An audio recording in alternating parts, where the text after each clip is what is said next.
Vous ne pouvez pas savoir tout ce que ça m'évoque, je vais en parler pendant des heures. C'est mon enfance, c'est mon adolescence, c'est ma vie professionnelle. J'ai 70 ans et j'ai connu le musée de l'Air, je devais avoir 12 ans.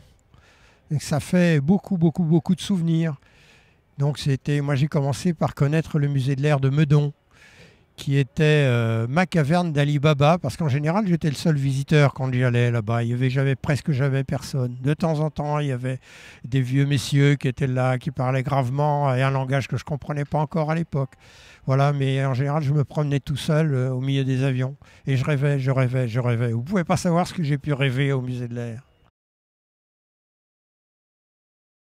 Eh ben non, ils m'ont tous ces avions me font rêver. Tous ces avions ont une histoire. Alors après, ça a été mon métier de trouver l'histoire des avions.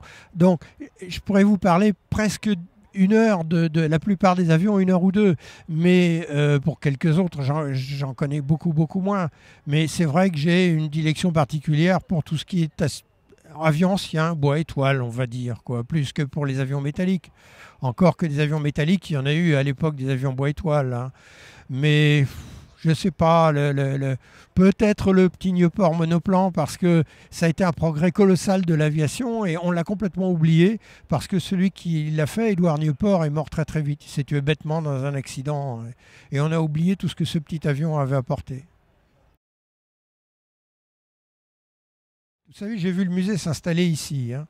Bon, mais non, il y a une anecdote qui me marque parce que c'est en même temps un grand regret. C'était à Meudon, il y avait le petit Pothèse de course, le petit Pothèse bleu. Et moi, j'étais étonné de la taille de la verrière qui était toute petite, toute petite.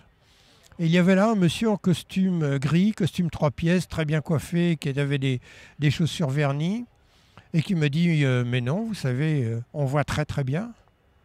Alors je dis c'est pas possible, c'est minuscule et tout. Et il me dit mais montez dedans, vous allez voir qu'on voit très bien. Mais je dis je vais quand même pas monter dedans. Il me dit mais si, il ouvre la verrière, il ouvre la petite portière, il me fait monter dedans, il referme le tout, il me dit alors. Je dis ah, vous avez raison, on voit quand même pas mal. Voilà. Et bien ce monsieur c'était Georges Détré. C'est lui qui avait piloté cet avion-là à la Coupe Schneider, à la Coupe, oui c'était c'était pas la Coupe Schneider, qu'est-ce que je raconte, c'est la Coupe Dutch. Et puis, mais ça c'est l'âge, hein, c'est la mémoire qui saute un petit peu. Et puis il a été aussi chef pilote de chez Pothèse et même après de Nord Aviation. Voilà. Alors mon grand regret, c'est de ne pas avoir reconnu Georges Détré, de ne pas avoir pu lui rendre hommage. C'est beaucoup, beaucoup plus tard que j'ai compris qui il était. Mais voilà un souvenir que peut-être peu de gens ont, c'est d'avoir été invité par Georges Détré à monter dans son avion et c'était au musée de l'Air. Voilà.